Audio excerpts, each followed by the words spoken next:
Olá, pessoal, sejam bem-vindos à disciplina de Gerenciamento de Projetos. Meu nome é Maurício Angeloni, estamos na semana 9 e abordaremos nesta semana a gestão de equipes. Bom, nesta aula, vamos tratar da equipe do projeto segundo a perspectiva dos projetos preditivos.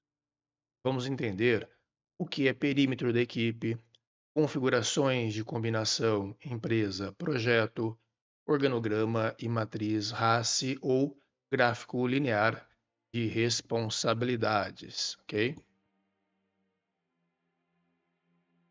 Então, nesta aula de gestão de equipes, iniciaremos com projetos e equipes. Na sequência, abordaremos o tamanho da equipe.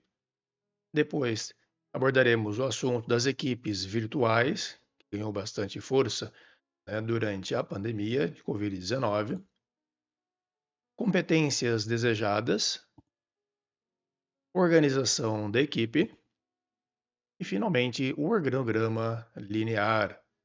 Tá? Iniciaremos agora com projetos e equipes. Vamos apresentar, então, algumas ideias sobre as equipes em geral, antes de iniciar a discussão sobre equipes e projetos. Tá? Ah, uma equipe, ela envolve um sentido de coesão, de trabalho coordenado. Uma equipe, em uma equipe, as pessoas e suas atividades, elas são interligadas. O resultado, ele é coletivo, tá? Por exemplo, uma equipe de basquete, uma orquestra, ah, uma sala de aula é um grupo, tá, pessoal? Não é uma equipe. Os principais processos, né, de gestão de equipes envolvem sua formação, sua organização, a capacitação da equipe e a animação ou motivação, tá, da equipe. Bom, toda equipe ela tem um líder, seja ele formal, ou informal, que é o responsável pela gestão desses processos. Ah, uma das mais importantes funções do líder ou da organização mãe que abriga a equipe é, é a capacitação para o trabalho de equipe, ou a capacitação para o trabalho em equipe. Né? Essa competência não surge naturalmente, é preciso desenvolvê-la. Tá? As equipes são fluidas, isto é, as pessoas entram e saem continuamente, né? Por isso, a capacitação ela é uma necessidade constante. O desempenho, de uma equipe é medido pelos resultados, tanto na dimensão técnica, sejam os produtos ou os serviços entregues, quanto na dimensão humana, né, no envolvimento e energia, na eficácia da comunicação, na confiança mútua, entre outros fatores. O alto desempenho significa sucesso nas duas dimensões. Né? O sucesso ele é bom para os usuários, para os clientes e para a própria equipe. Os determinantes do alto desempenho dividem-se em duas categorias, né? Os facilitadores, que é a direção e a liderança, né? A qualidade das pessoas, o trabalho interessante, dentre outros, né? E a capacidade de evitar barreiras, tá? Objetivos confusos, recursos insuficientes, disputa de poder, conflitos, entre outros. Bom, os facilitadores têm maior impacto positivo sobre a performance, pertencem à dimensão humana. As organizações, né, que conseguem os melhores resultados na gestão de equipes são aquelas que dedicam maior atenção à qualidade das pessoas e da liderança e do ambiente de trabalho no qual os conflitos, né, que são inerentes do trabalho em equipe, são reduzidos, e a comunicação ela flui com facilidade. Toda a equipe está sujeita a problemas que prejudicam o seu desempenho e podem até destruí-la. Entre esses problemas estão a resistência a ideias externas, a tomada de decisões com base em suposições incorretas e a conformidade social, que faz as pessoas decidirem simplesmente para ficar de acordo com o que os outros decidiram. Tá? A proximidade física não é requisito para o desempenho da equipe, né? Com as restrições da pandemia de Covid-19 no início dos anos 2020 e as facilidades oferecidas pelos aplicativos de comunicação coletiva, o trabalho remoto de equipes permitiu que as organizações continuassem funcionando como se fossem presencial, de forma presencial. Bom, uma equipe, tá, de projeto é um grupo, então, temporário que, em geral, opera dentro de uma organização, ou seja, constituído, então, por um executivo, né, principal, as áreas funcionais da organização, tá? E aí tem-se, então, um gerente de projetos, tá? Um líder, um gerente de projetos, e os membros da equipe de projeto. Então, a definição, né, de equipe de projeto, ela é um grupo temporário dentro de uma organização permanente. Então, essa é a definição, né, de equipe de projeto que usaremos a partir desse momento. A equipe de projeto é um grupo temporário dentro de uma organização permanente. Ok? Bom, e em relação ao perímetro dessas equipes, né? O perímetro ele vai além dos integrantes da equipe base. Ele varia de acordo, com a necessidade de agregação de competências, ok? A equipe ela começa com uma pessoa, em geral o gerente do projeto, e cresce conforme o projeto avança, para que se possa diminuir, né, o tempo de quando o projeto chega ao final.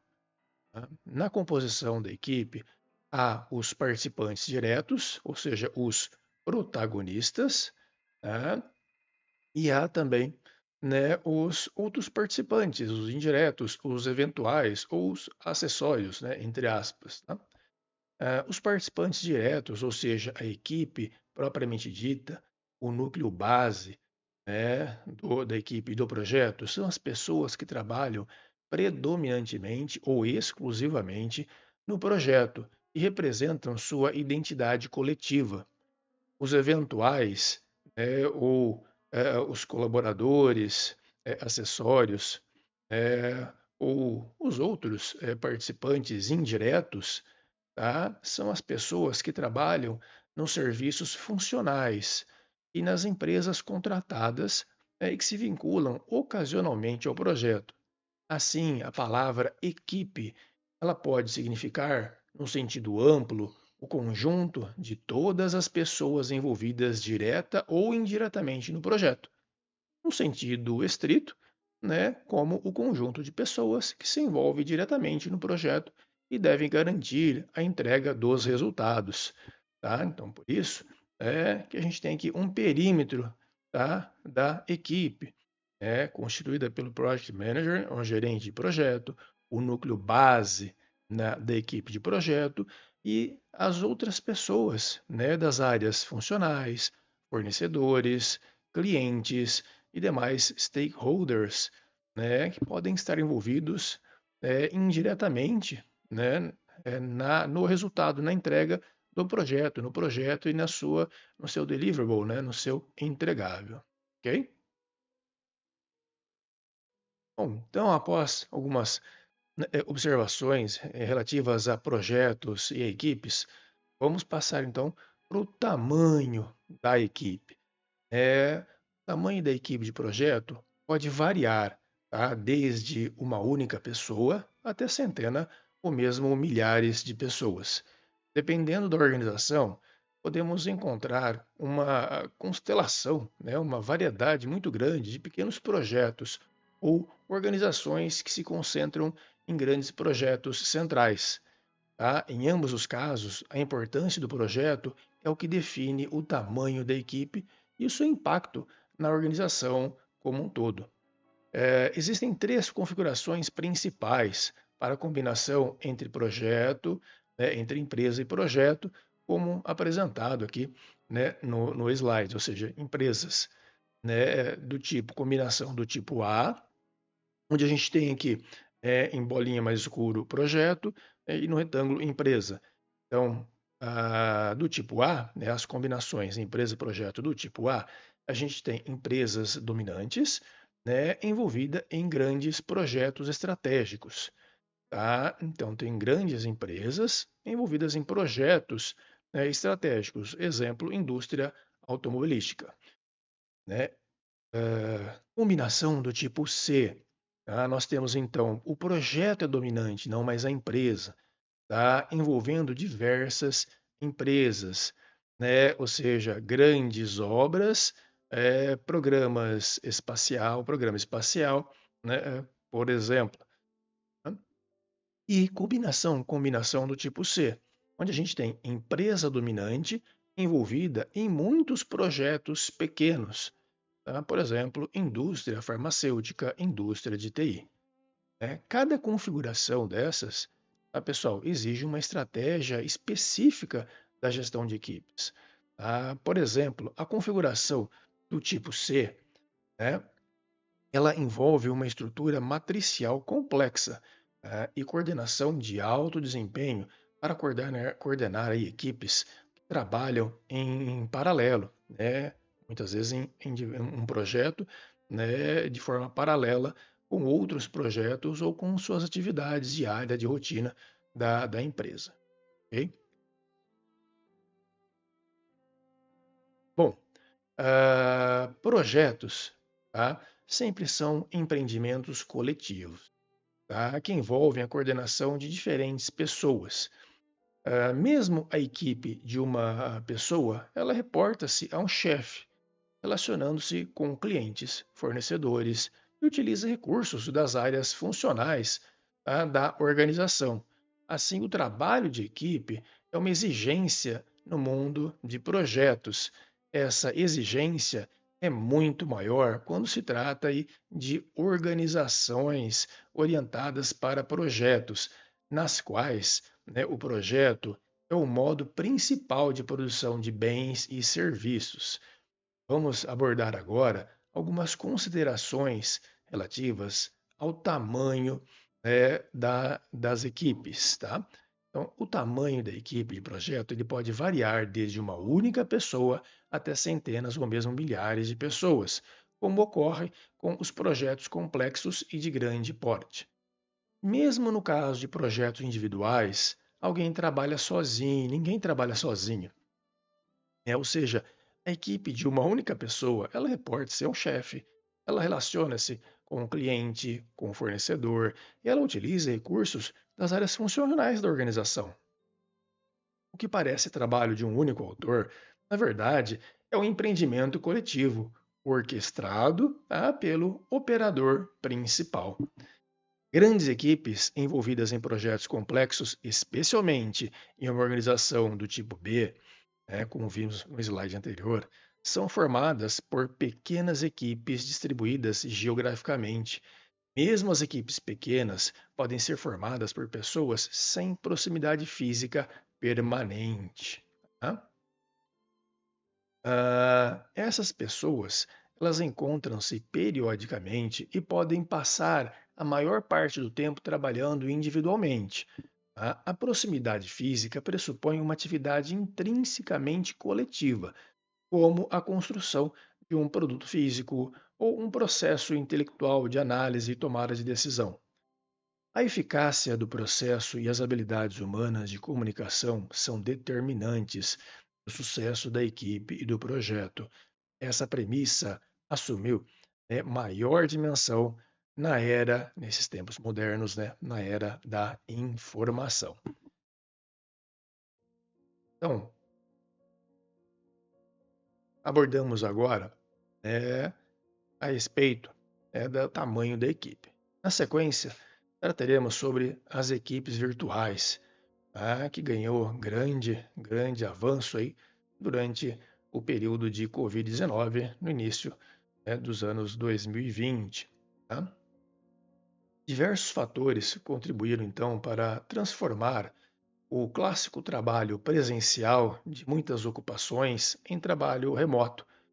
Dentre esses fatores, podemos destacar então tá, o avanço da tecnologia da informação, que se deu a partir da segunda metade do século XX, tá? Os trabalhadores do conhecimento, tá?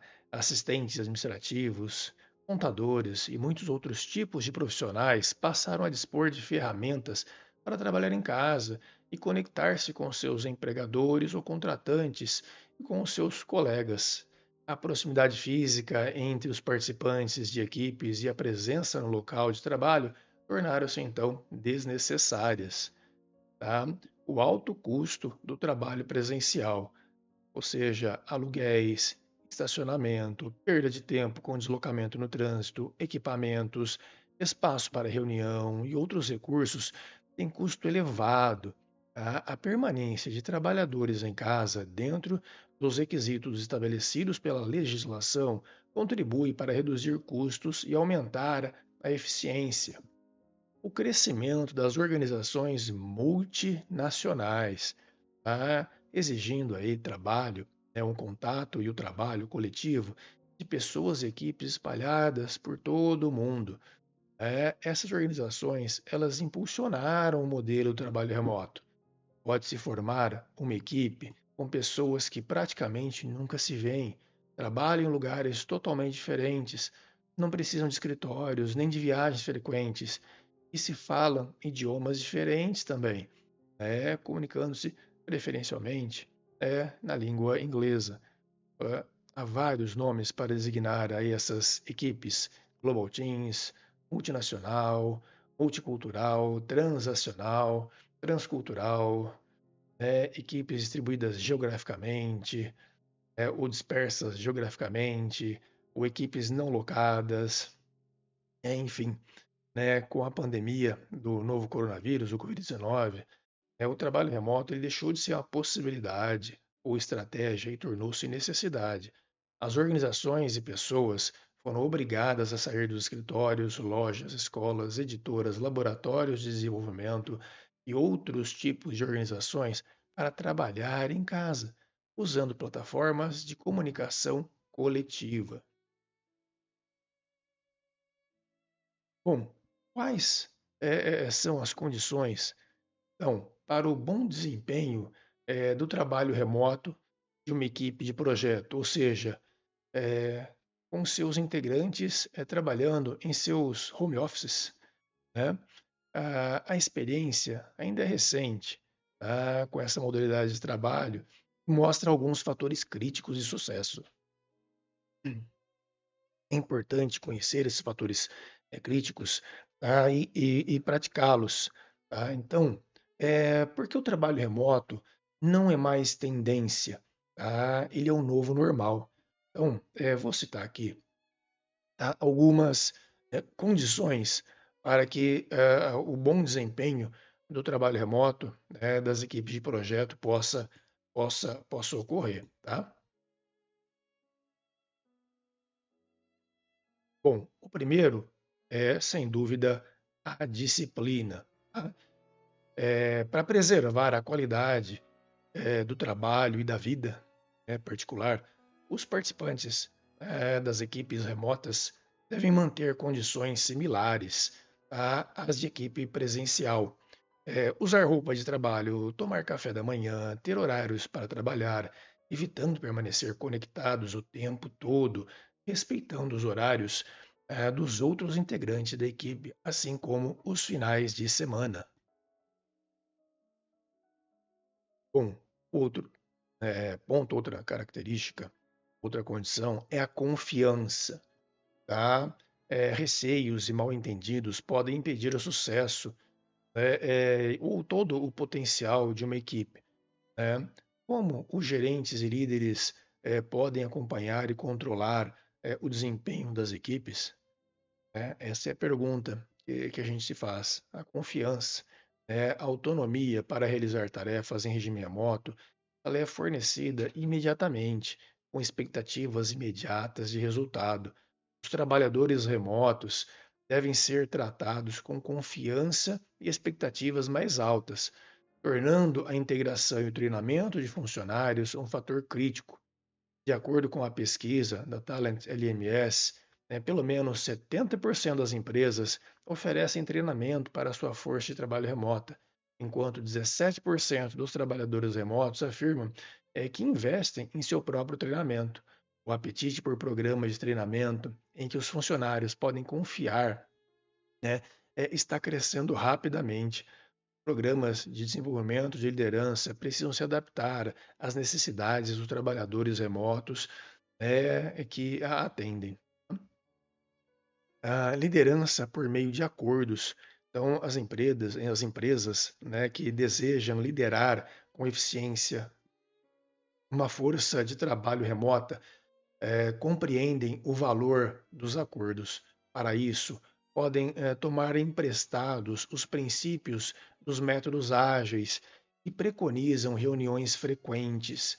Ah, Da mesma forma, os líderes precisam estabelecer tarefas em torno de acordos, outras que não sejam as rotinas de desenvolvimento de produto.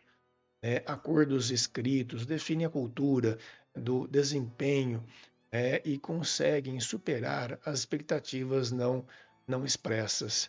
A estratégia de cima para baixo, faça assim, que acontecia no passado, né, está instantaneamente desatualizada com os trabalhadores remotos. As atribuições são mais uma via de mão dupla. Então, o estabelecimento de acordos, da liderança por meio de acordos, é fundamental para o sucesso das equipes. Habilidade de comunicação, usar ferramentas digitais de ponta e trabalhar em tempo real com membros de equipes situados a milhares de quilômetros de distância não significa que os princípios tradicionais não se apliquem mais. A comunicação multicanal não é apenas para equipes. A equipe deve saber quando e como usar um canal de comunicação específico. A clareza e concisão devem ser valorizadas em todas as comunicações. A falta de evidências físicas e diferentes interpretações semânticas podem causar aí mal-entendidos e frustrações que normalmente não ocorreriam em um escritório, em que você pode, olho no olho, resolver qualquer problema de forma imediata. É importante, então, acompanhar essas interações para garantir que todos estejam na mesma página. Tá? Equipes, né, pessoas autorregidas e grandes comunicadoras.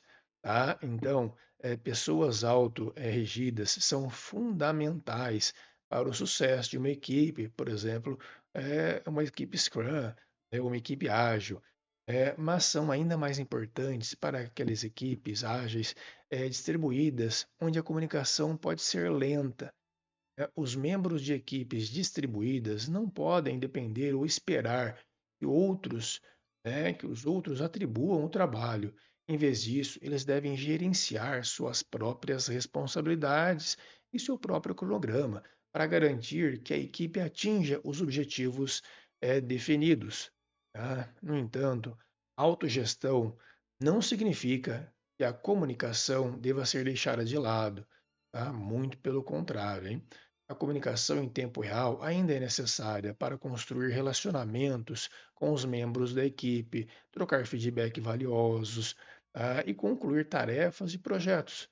Isso significa que os membros de equipe devem ser ótimos comunicadores em todos os meios, como e-mail, um e-mail claro, transparente, objetivo, por meio de videoconferência, ou plataformas de bate-papo, e ser facilmente acessíveis para o resto da equipe. tá? E horários consistentes, né? Ou seja, definir expectativas, estabelecer consistência com as reuniões ajuda a torná-las mais eficazes e garante que os membros da equipe estejam mais preparados, tá? Quando os calendários ficam muito complexos e as agendas não são claras, a confusão ela se instala. As pessoas podem perder reuniões, podem se mostrar desesperadas e toda a equipe pode sentir que está perdendo um tempo valioso. Tá? E a pergunta que fica: qual é a solução? Tá? Agendar reuniões recorrentes ou eventos, né? Por exemplo, utilizando a metodologia Scrum, né? O Sprint Planning, o Sprint Retrospective, o Daily Scrum, né? Para os mesmos horários, tá? E nos mesmos dias da semana. Tá? Isso ajuda a desenvolver uma cadência, tá? Com a qual os membros da equipe podem se acostumar para que saibam esperar, quando esperar, como resultado, estejam mais preparados. Tá?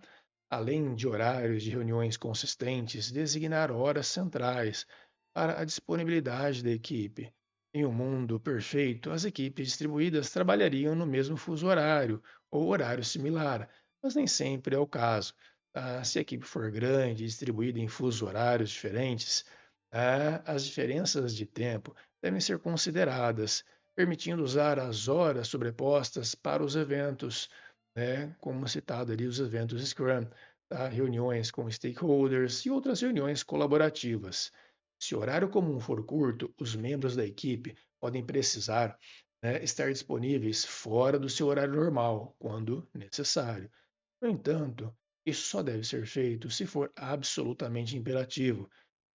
Esteja atento às programações de todos para evitar interferir, né, no tempo pessoal. Então, isso foi um pouquinho sobre as equipes virtuais. Agora abordaremos as competências desejadas para as equipes de projeto como um todo, né? Além daquelas equipes, aquelas competências das equipes remotas que acabamos de ver, tá? As competências desejadas nos membros da equipe. Tá? Então, pessoal, a primeira etapa, né, na construção, de uma equipe é analisar o projeto e perguntar: para realizar esse projeto, quais competências são necessárias? Tá? Para entregar os produtos previstos no escopo do projeto, quais especialistas a equipe deve ter? O foco no escopo precisa ser ampliado para envolver dimensões importantes do projeto. A configuração das empresas e projetos, do relacionamento entre empresa e projeto, que a gente acabou de ver, né, do tipo A, B ou C, o contexto organizacional, ou seja, o ramo de negócio, a situação competitiva, as qualificações e interesses do sponsor ou do cliente, né, e a missão do projeto, né, não apenas o produto a entregar, mas o problema a resolver. Em função dessa complexidade, né, listo algumas competências que devem ser consideradas. Tá? Bom, competências técnicas, né, e capacidade de resolver problemas, tá? Em disciplinas ou áreas de aplicação de conhecimentos diretamente relacionados com os entregáveis do projeto. Por exemplo, uma indústria química, a área de química, né? No campo, a área de agronomia, uma empresa de tecnologia da informação, a área de computação. Tá? A compreensão, né? Compreender o contexto organizacional do projeto. Tá? Ou seja, isso envolve a situação competitiva da empresa e os problemas que o projeto deve resolver para a empresa e para os demais stakeholders. Tá? E a capacidade de trabalhar em equipe, né? Ou seja, de entender as diferenças individuais, tá? E a dinâmica dos grupos, tá? De se comunicar eficazmente, né? E com diferentes stakeholders. Então, essas são algumas competências desejadas básicas. além daquelas que vimos nos slides anteriores relativos ao regime do teletrabalho, né?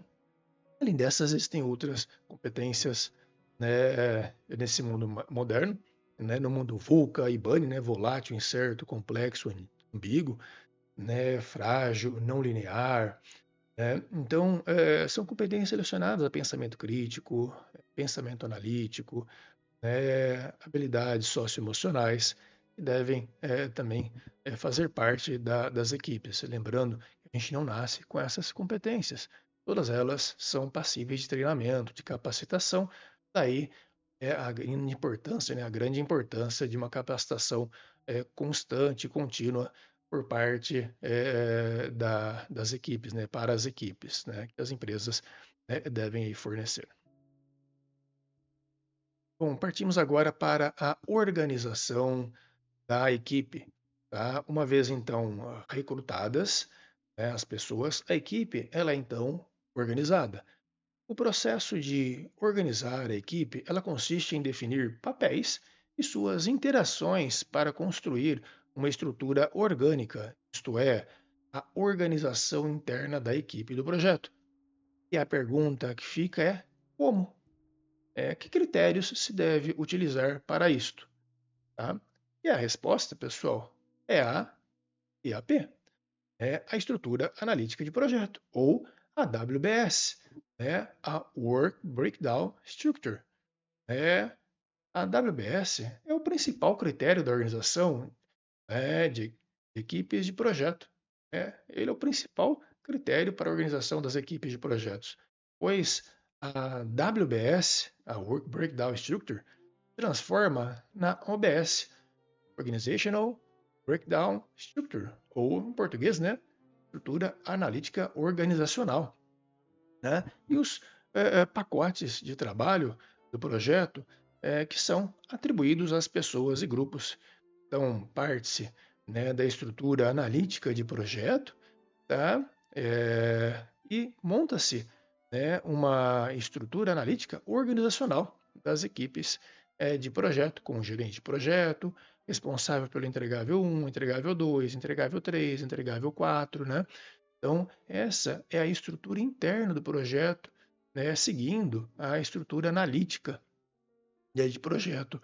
O organograma do projeto é uma cópia, né, da Work Breakdown Structure da WBS.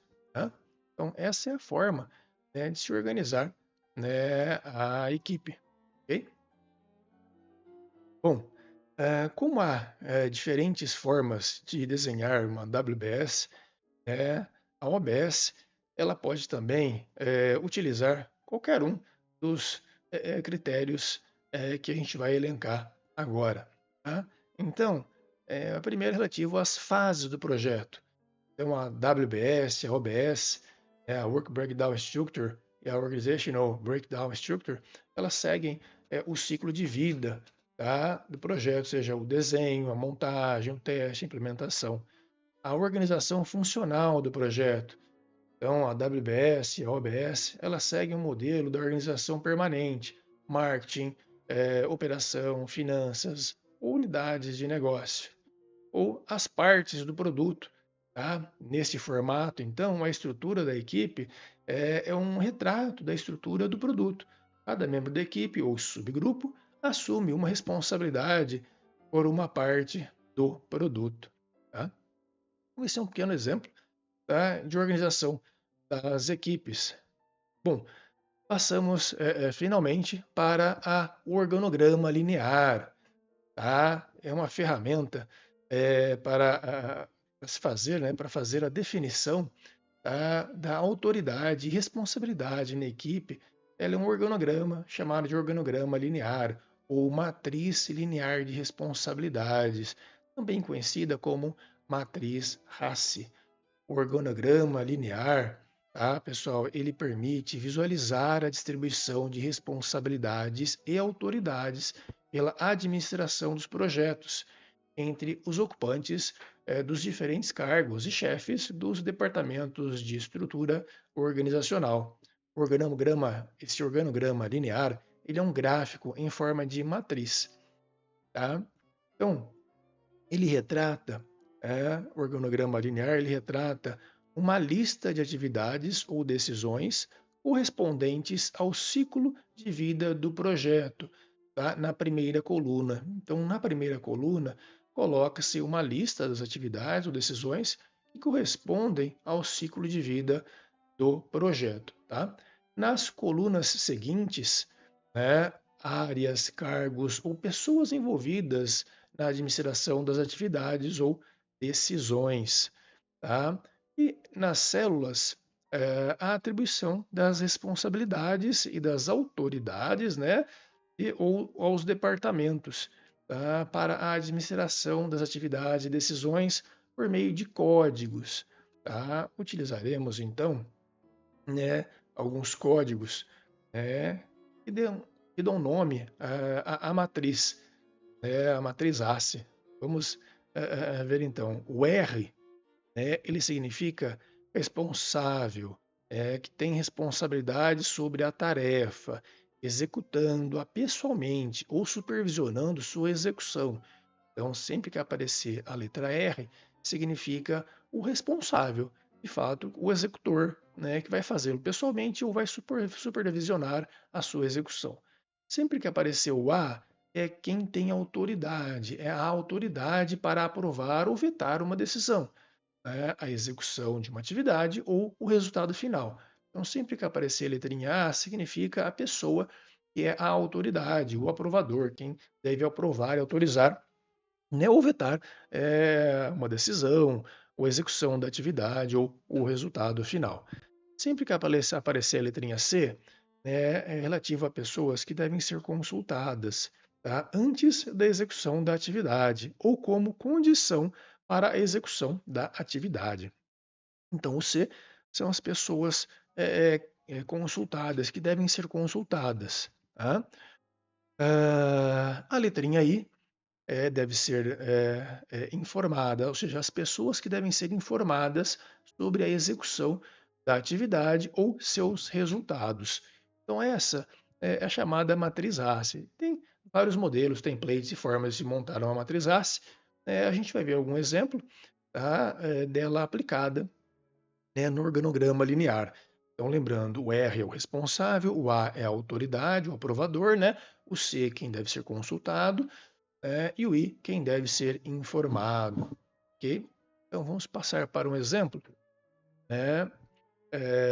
Aqui na coluna são os responsáveis, tá? Aqui são as atividades do projeto. Então, gerenciamento do projeto, planejamento, definição do escopo, mapeamento dos stakeholders, definição da equipe de projeto, definição do tempo, né? E nas demais colunas teremos as demais atividades do projeto nos próximos slides. Tá? Então, as áreas, né, e as pessoas, programadores, o Gustavo e o Carlos, analista de software, João, web design, o Ricardo, né, e aí por diante, né, com as pessoas e suas áreas de atuação, né, que o Marcos como analista de marketing, Marcelo gerente de TI, a diretoria, o sponsor e o Guilherme que é o gerente de projeto, tá? Então, a letrinha I, né, lembrando, significa quem deve ser informado. Então, os programadores devem ser informados do andamento do projeto, das atividades, dos resultados. Né? A letrinha R é a pessoa que é responsável. Tá? Então, nessa fase, para a definição do escopo, quem que é o responsável para a definição do escopo? Tá? O responsável é o Eric, o Marcos, né? O Eric, que é do analista de sistemas, o Marcos, que é analista de marketing, o Marcelo, que é o gerente, tá? E eles devem consultar, né, para a realização, né, do projeto a diretoria, o sponsor. E quem vai aprovar a execução do projeto, a continuidade, né, a execução das tarefas, né, quem vai aprovar aqui, no caso, a definição do escopo, o escopo é o Guilherme, que é o gerente de projeto. E as demais pessoas devem ser informadas sobre a definição do escopo. Mesma coisa vale para as outras atividades, né? O mapeamento dos stakeholders. Tá? Então, quem que é o responsável pelo mapeamento aqui, ó, dos stakeholders? É o Marcelo. Então, o Marcelo ele é o responsável pelo mapeamento dos stakeholders. Quem é a pessoa que deve ser consultada antes, né? É a diretoria, o sponsor, né? Quem deve dar a autorização, a aprovação, né? Quem deve aprovar o mapeamento dos stakeholders? O Guilherme, o gerente de projeto. As demais pessoas devem ser informadas, tá? Daí por diante, né? Definição da equipe de projeto, quem que é o responsável por definir a equipe que vai trabalhar no projeto, né? O responsável é o gerente de projeto, o Marcelo, né? Quem que deve dar a autorização? Quem que deve autorizar e aprovar a equipe? Tá? É o gerente de projeto, o Guilherme.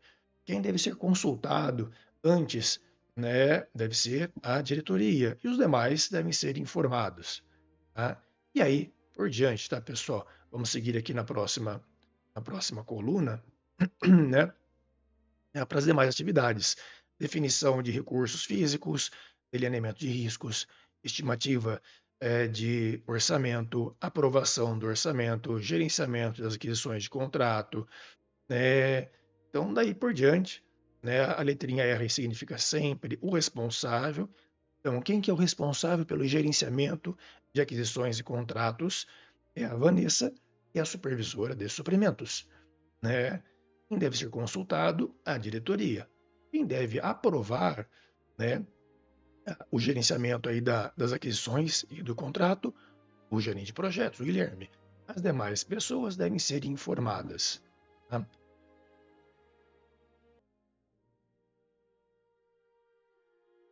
E assim por diante, tá, pessoal?